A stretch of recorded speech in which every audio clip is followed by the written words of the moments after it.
Ya, ingat, karena engkau telah sembuh, jangan berbuat dosa lagi, supaya tidak terjadi yang lebih buruk lagi dalam hidupmu.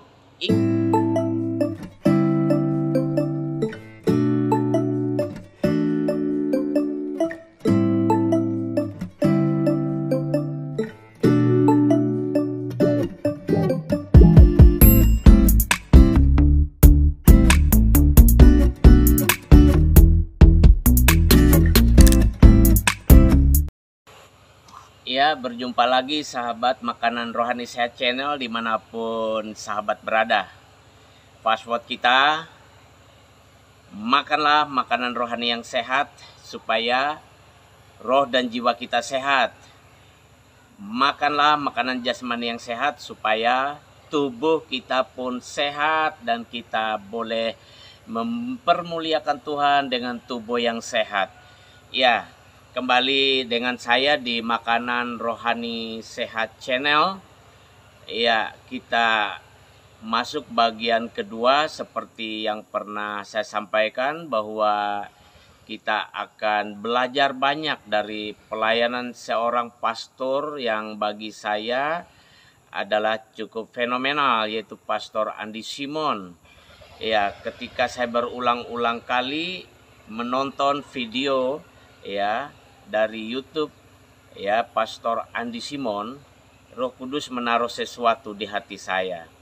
Yang bagian pertama sudah ya sahabat tonton tentunya videonya di channel YouTube Makanan Rohani Sehat, dan seperti apa yang saya janjikan untuk membagikan apa yang dipesankan atau ditaruh Roh Kudus di hati saya untuk hamba-hamba Tuhan melalui pelayanan Pastor Andi Simon ini.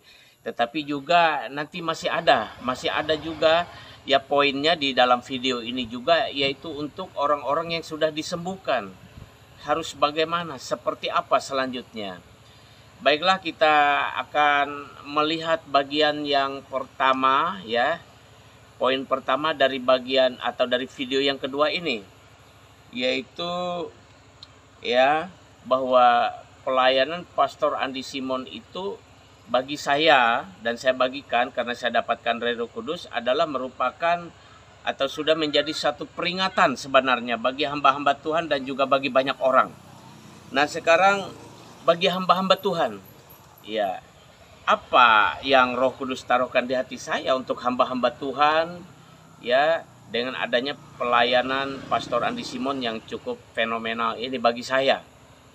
Ya. Mari kita buka di Alkitab kita. Kita menggunakan Alkitab. Ini saya menggunakan Alkitab terbitan Lembaga Alkitab Indonesia tahun 2011. Ya, sumber kita hanya Alkitab supaya kita tidak salah sumber. Ya.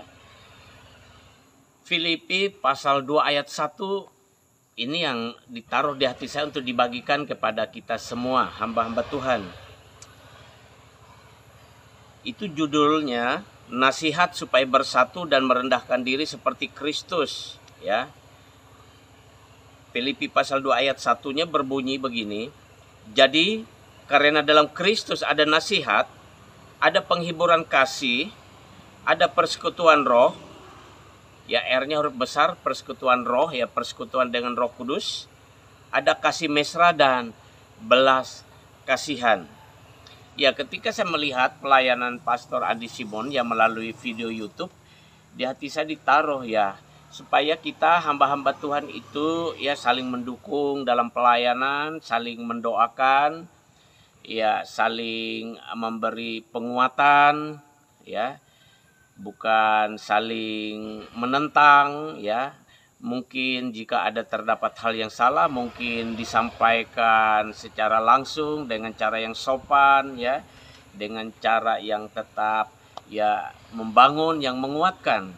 Tetapi yang mau saya bagikan ini adalah bahwa hamba-hamba Tuhan itu perlu melayani Tuhan itu seperti Tuhan Yesus melayani.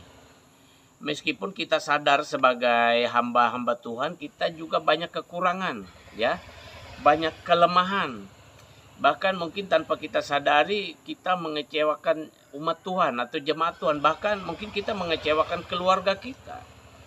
itulah keadaan kita, dipanggil oleh Tuhan ya dalam banyak kelemahan, tapi Tuhan berjanji justru dalam kelemahan kita itu kuasa Tuhan menjadi sempurna. Artinya apa? Ya, meskipun kita ini banyak kekurangan, ya hamba-hamba Tuhan banyak kekurangan, tapi tetap perlu terus melayani, tetap bersemangat melayani. Dan melayani itu melayani di dalam Tuhan Yesus Kristus. Karena apa? Karena Filipi pasal 2 ayat 1 ini berkata, karena di dalam Kristus itu ada nasihat. Jadi kita harus saling menasehatkan, saling mengingatkan. Ya, kita menasehati jemaat Tuhan, menasehati diri kita sendiri, menasehati keluarga kita, ya menasehati banyak orang, banyak. Kemudian ada penghiburan kasih. Jadi kita ini sebagai hamba-hamba Tuhan itu perlu menjadi penghibur. Penghibur dalam artian menghibur dengan kasih Tuhan, dengan firman Tuhan, dengan kuasa Tuhan. Coba saudara perhatikan pelayanan Pastor Andi Simon itu juga telah menjadi penghiburan bagi banyak orang. Ya, telah menjadi penghiburan juga bagi kita sesama hamba Tuhan yang melayani. Yang masing-masing kita punya pergumulannya masing-masing. Ya, penghiburan bukan penghiburan seperti penghiburan dunia, tapi penghiburan kasih, yaitu kasih Tuhan. Ya, kita saling menguatkan, saling menghibur. Ya, jadi kita bukan saling bersaing, saling iri, saling dengki, karena talenta kita diberi Tuhan masing-masing, karunia kita diberi Tuhan masing-masing. Jadi kita setia menjalani sesuai talenta karunia kita masing-masing dan kita saling menghibur. Ya. Lalu ada persekutuan roh. Di sini kan R-nya huruf besar, berarti itu ya merujuk atau menunjuk kepada pribadi Roh Tuhan, Roh Kudus. Jadi roh kita itu bersekutu, roh kita itu bersatu, roh kita itu saling mengasihi karena roh yang ada pada kita itu sama, yaitu Roh Kudus Yesus Kristus, Roh Kudus Tuhan, Roh Kristus ada pada setiap kita hamba-hamba Tuhan. Jadi kalau sebenarnya kita tidak tidak sesuai dengan firman Tuhan, berarti yang ada pada kita itu mungkin ada roh iri, roh dengki, ya roh perpecahan, dan itu bukan persekutuan Roh Kudus, bukan persekutuan dengan Roh Kudus. Mungkin kita telah melalaikan persekutuan kita dengan Roh Kudus dan kita bersekutu dengan roh yang lain itu. Ya, bersekutu dalam artian ya menuruti kehendaknya. Nah, oleh sebab itu kalau ada hal yang demikian, mari kita sebagai hamba-hamba Tuhan itu menyadari, ya, dan kita bertobat. Ya, ini saya bagikan bukan karena saya merasa lebih hebat, ya lebih pandai, atau lebih dari hamba-hamba Tuhan yang lain. Tidak sama sekali. Ini hanya membagikan apa yang saya dapatkan dan saya didorong dengan kuat untuk membagikannya. Maka saya bagikan. Ya, jadi ini berbagi. Ini yang dimaksud dengan ada nasihat tadi, ya ada penghiburan tadi. Ya. Jadi kita itu bersekutu, kita itu satu di dalam roh, ya, Roh Kudus Tuhan. Terus ada kasih mesra dan belas kasihan. Ya, kita saling mengasihi dan kita berbelas kasihan. Nah, dalam hal berbelas kasihan ini saya punya pengalaman pribadi yang mungkin dapat menjadi gambaran atau ilustrasi atau contoh bagi kita. Jadi bagaimana kita melayani itu, melayani dengan apa yang ada di dalam Kristus. Kita melayani dengan hati Kristus dan pikirannya, dengan kasihnya, dengan perasaannya, dengan hatinya. Nah, ya sahabat hamba-hamba Tuhan, satu waktu saya itu ya melayani ya jemaat yang sedang sakit. Tapi saudara tahu, ya sahabat tahu bahwa jemaat ini bandel, ya bandel.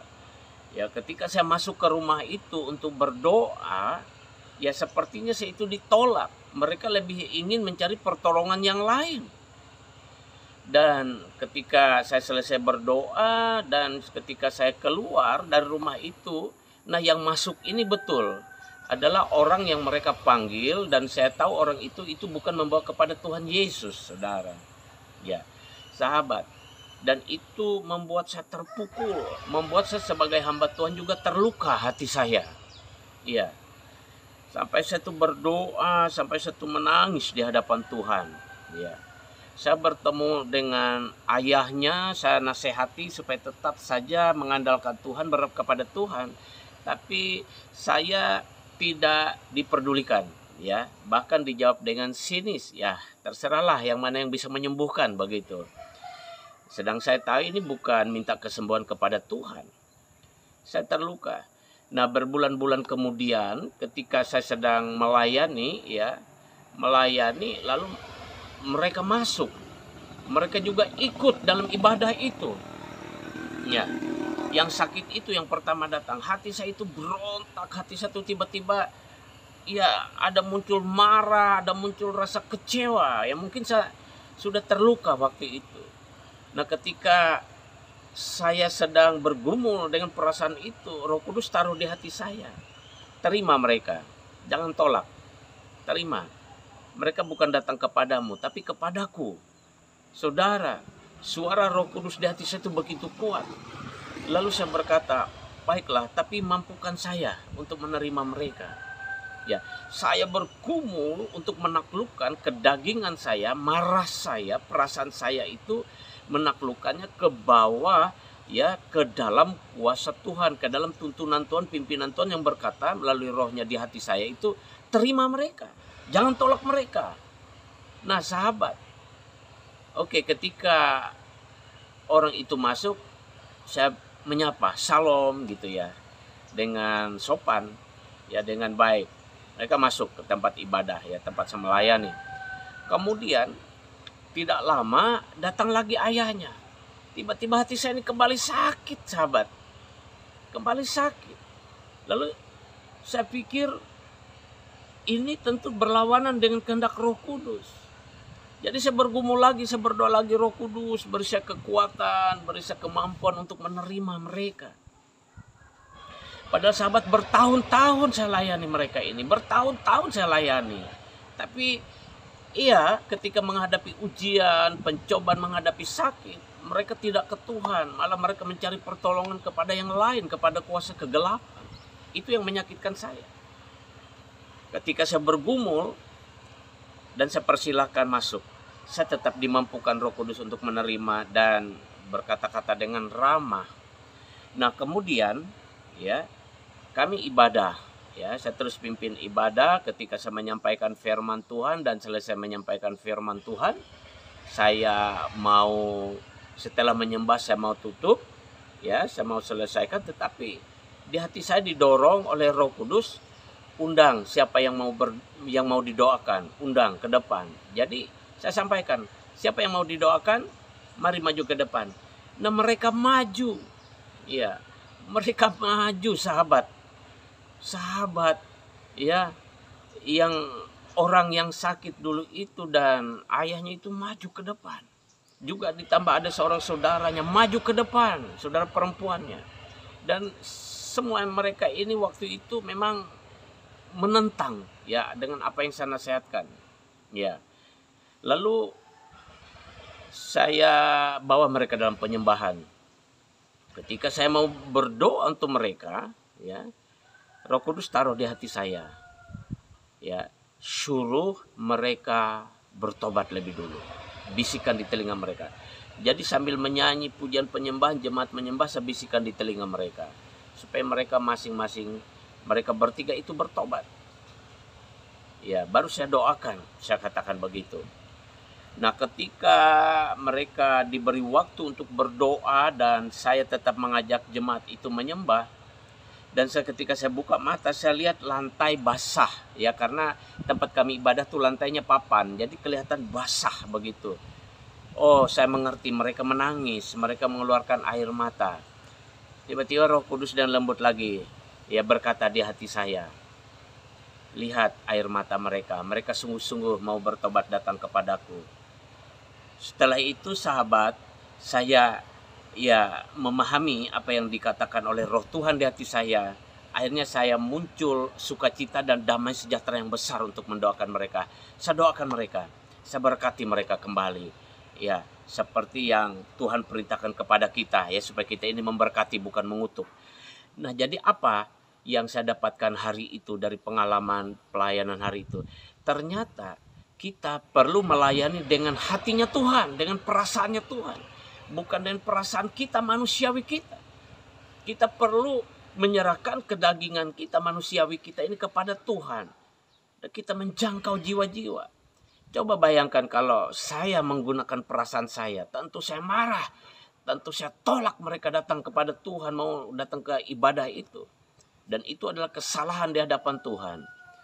Dan karena saya selalu berusaha, ya, saya bilang sama Tuhan, Tuhan, saya ini mau dituntun oleh Tuhan. Kalau saya tidak mengerti, Tuhan kuat-kuat bicara supaya saya dengar, supaya saya mengerti. Buat saya mengerti tuntunan Tuhan. Ya, hari itu jelas sekali saya dituntun Tuhan. Nah, dari situ saya belajar melayani dengan hatinya Tuhan, melayani dengan perasaannya Tuhan. Kalau dengan perasaan saya tolak mereka, saya marah. Tapi Tuhan suruh terima. Nah, karena saya sadar saya adalah hamba, saya tunduk kepada Tuhan, yaitu Tuhan Yesus Kristus, yaitu Roh Kudusnya yang memimpin waktu itu ya dalam hidup saya. Ya, sampai sekarang tentunya saya berharap terus Roh Kudus memimpin hidup saya. Nah, hamba-hamba Tuhan mau kita seperti itu. Seperti itu kita melayani, seperti itu kita melihat ya Pastor Andi Simon melayani maupun pastor atau hamba-hamba Tuhan yang lain melayani, kita lihatlah pakai pandangan Tuhan. Jangan pakai pandangan hati kita, pikiran kita manusiawi, karena hati pikiran kita ini cenderung jahat. Alkitab katakan, firman Tuhan katakan. Mungkin kita merasa, tiba-tiba kita menjadi iri dengan pelayanannya. Kita menjadi dengki dengan pelayanannya. Kita lalu berkomentar, berkata-kata menurut logika pikiran kita, kedagingan kita, hati kita tidak dalam tuntunan Tuhan, dan kita akhirnya bisa bersalah. Ya, sahabat, ya, hamba-hamba Tuhan, mari kita seperti Filipi pasal 2 ayat 1 katakan. Jadi karena dalam Kristus ada nasihat dan penghiburan kasih, ada persekutuan roh, ada kasih mesra dan belas kasihan. Mari kita taklukkan, kita tundukkan hidup kita ke dalam Kristus Yesus, supaya kita bisa menasehati dalam nasihatnya Tuhan, ya, menghibur dengan penghiburannya Tuhan, ya, bersekutu dengan Roh Kudus, ya, ada kasih mesra dan belas kasihan Tuhan. Jadi kita melayani berdasarkan maunya Tuhan, kehendaknya Tuhan, bukan kehendak kita. Itu bagi hamba-hamba Tuhan. Dan ini saya sudah bagikan. Karena dorongan kuat di hati saya untuk membagikan. Bukan, sekali lagi, bukan karena saya lebih hebat, lebih pandai. Tidak sama sekali, tidak seperti itu. Tapi lebih kepada saya mentaati apa yang Tuhan taruh di hati saya untuk disampaikan. Nah, bagaimana kepada jiwa-jiwa, kepada orang-orang yang sudah mengalami kesembuhan, baik itu dilayani oleh Pastor Andi Simon maupun oleh hamba-hamba Tuhan yang lain, ya, dimanapun, ya, baik di seluruh negeri ini maupun sampai di luar negeri. Sebenarnya firman Tuhan ini berlaku sama. Apa nasihatnya kepada orang-orang yang sudah disembuhkan Tuhan? Nasihatnya dalam Yohanes 15 ayat 14, ya, Injil Yohanes 15 ayat 14. Kita buka bersama-sama, sahabat. Maaf, Yohanes pasal 5 ayat yang ke-14. Saya bacakan, ya. Ya, kemudian Yesus bertemu dengan dia dalam bait Allah, lalu berkata kepadanya, engkau telah sembuh, jangan berbuat dosa lagi, supaya padamu jangan terjadi yang lebih buruk. Jadi ceritanya, sahabat, kita semua tahu, ya, kita semua tahu bahwa Tuhan Yesus menyembuhkan seorang yang lumpuh. Ya, orang yang lumpuh ini menderita sudah lama sekali, ya. Kalau dikatakan di dalam Alkitab ini, dia lumpuh itu selama 38 tahun lamanya. Dia datang ke kolam Bethesda karena sewaktu-waktu air kolam Bethesda itu diguncangkan oleh malaikat. Dan siapa yang pertama kali terjun atau menceburkan diri ke dalam air kolam yang sedang bergelombang karena diguncang malaikat itu, dia mengalami kesembuhan. Jadi orang lumpuh itu lama sekali di situ. Dan ketika Tuhan Yesus melihat dia, maukah engkau sembuh? Tuhan Yesus bertanya kepada orang lumpuh ini yang 38 tahun sakit ini. Orang sakit itu berkata, tidak ada yang menurunkan aku ketika air ini bergoncang. Tuhan Yesus bertanya, maukah engkau sembuh? Ya kan? Kemudian singkat cerita dia disembuhkan. Kemudian ketika orang-orang yang melihat dan tahu bahwa dia itu lumpuh dan mengangkat tilamnya, ya orang-orang pada bertanya-tanya siapa yang menyembuhkan. Dan dia berkata, ya orang itu yang menyembuhkan saya, maksudnya Tuhan Yesus. Nah kemudian di tengah kerumunan orang banyak itu di bait Allah itu kembali dia bertemu Tuhan Yesus. Dan Tuhan Yesus berkata kepadanya, ingat engkau telah sembuh dan jangan berbuat dosa lagi. Nah jadi pesannya kepada semua orang ya, kepada jiwa-jiwa, kepada semua orang yang sudah Tuhan sembuhkan dari pelayanan ya Pastor Andi Simon itu ya, ingat kamu telah sembuh, jangan berbuat dosa lagi. Supaya tidak terjadi yang lebih buruk lagi, pesan Tuhan Yesus.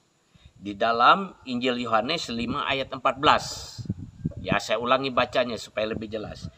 Kemudian Yesus bertemu dengan dia, orang lumpuh itu tadi, yang Tuhan Yesus sembuhkan tadi. Ya, di dalam bait Allah, lalu berkata kepadanya, engkau telah sembuh. Jangan berbuat dosa lagi supaya padamu jangan terjadi yang lebih buruk. Sahabat, orang yang sudah disembuhkan dengan mujizat Tuhan, dengan kuasa Tuhan, ya kalau berbuat dosa lagi itu bisa terjadi yang lebih buruk lagi. Nah, oleh sebab itu, ya hiduplah benar, hiduplah beribadah kepada Tuhan, hiduplah dengan cara yang baik, ya. Janganlah berbuat dosa lagi, jauhkan diri dari hal-hal yang namanya ya dosa, ya berbuat dosa, perbuatan-perbuatan dosa itu menjauhlah, hindarilah, jangan lakukan supaya tidak terjadi yang lebih buruk lagi.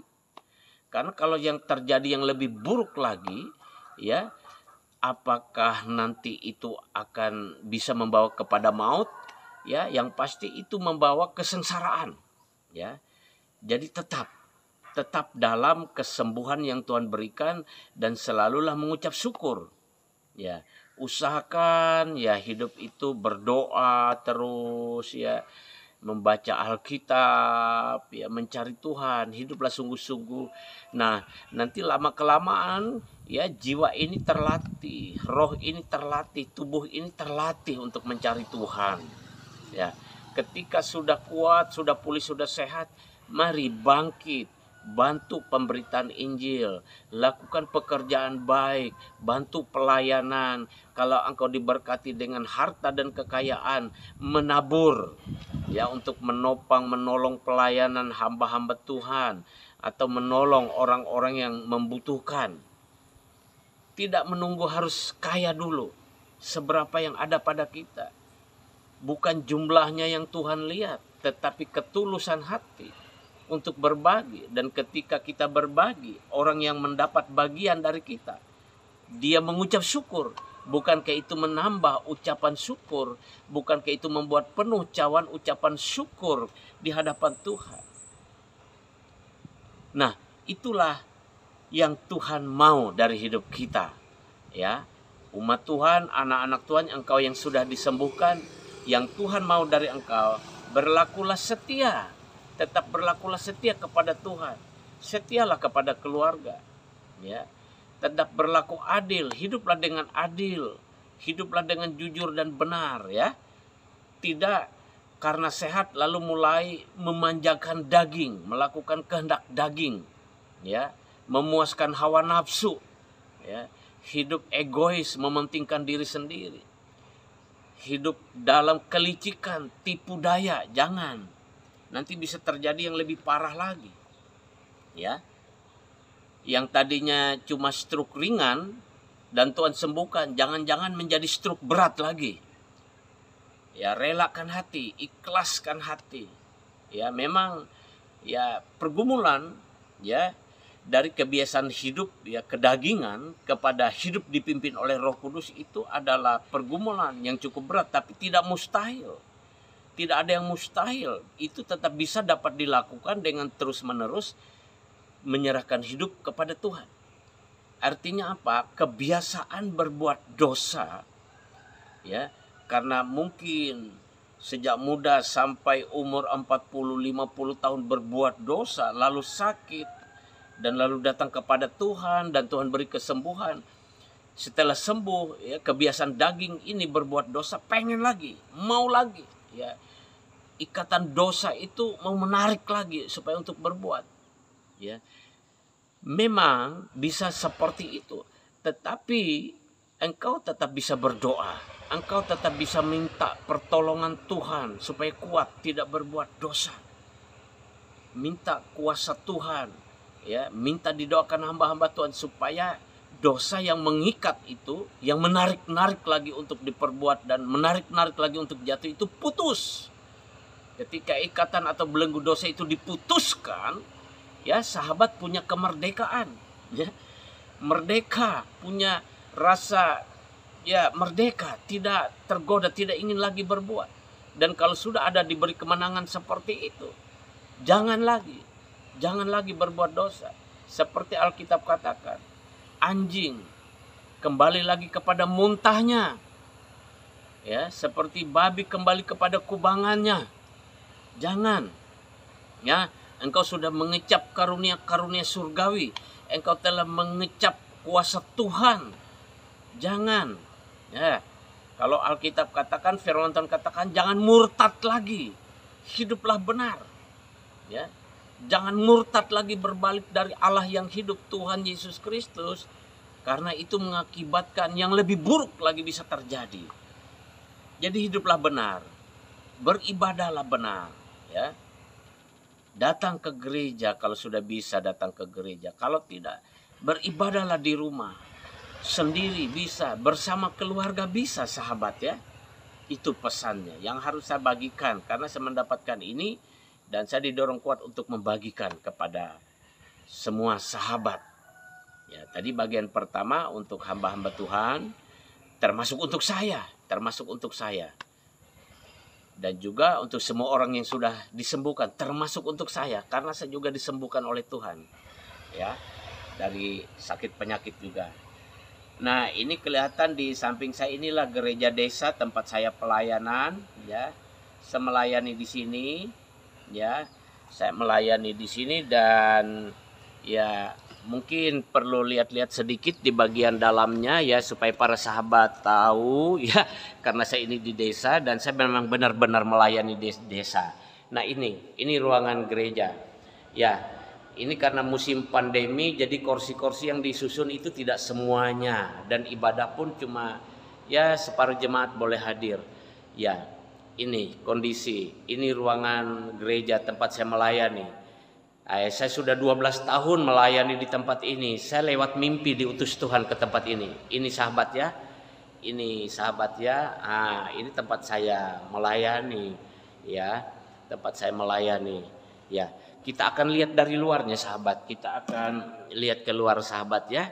Biar sahabat yakin bahwa saya itu sebenarnya adalah orang pelayanan. Jadi saya berbicara firman itu karena di perintah Tuhan menyampaikan firman, kan? Bukankah Alkitab mengatakan siapa yang diutus Tuhan dialah yang menyampaikan firman, supaya, ya, apa itu namanya, sahabat semuanya, siapapun yang mendengar ini tidak syak dengan saya, ya.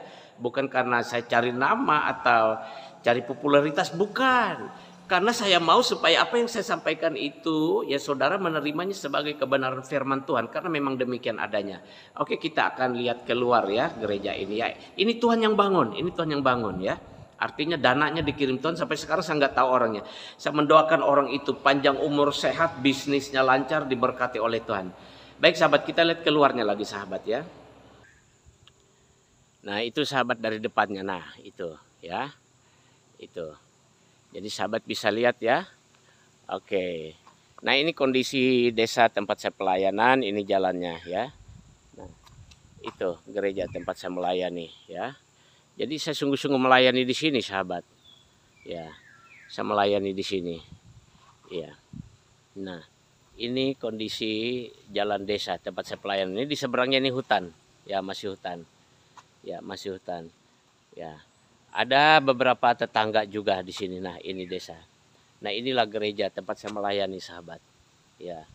Saya adalah memang hamba Tuhan yang diutus ke desa ini. Nah, itu bangunan pastorinya, sahabat. Ya. Jadi saya betul-betul adalah, ya, seorang pelayan atau hamba Tuhan yang melayani di desa. Ya. Jadi bukan abal-abal, ya. Jadi kalau saya menyampaikan sungguh-sungguh demi kebaikan dan keselamatan kita, ya. Ya, itu pastori tempat saya tinggal, ya.